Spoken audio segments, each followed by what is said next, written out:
who am I supposed to be, etc. And then finally, I like to talk about aesthetics with children.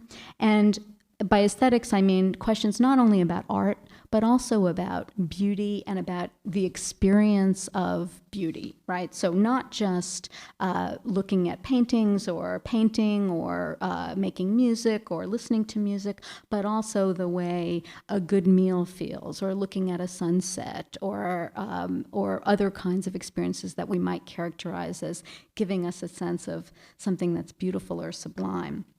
And one thing I do with children that I've did with my own children and have done it with lots of other children is to ask them to do 2 drawings. And one has to be something that they would say is art, that they would bring home and tell their parents, look at the art I made today.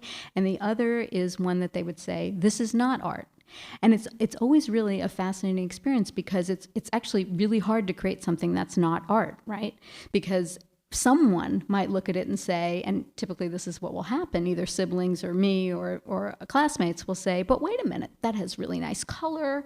It may be all scribbled, but there's something interesting about it, right? I'll sometimes, have a blank sheet of paper and I'll say, okay, this is my art. And that, and they're like, well, how is that art? Well, what about if I lifted it up and I said, this is my art and it's called silence? Does that change anything?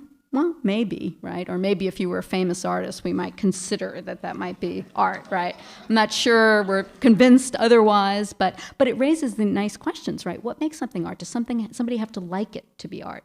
Do a lot of people have to like it to be art? Does anybody have to like it for it to be art, etc.? There's a book called Ish, which talks about a young boy who is drawn to making art. He does all kinds of drawing.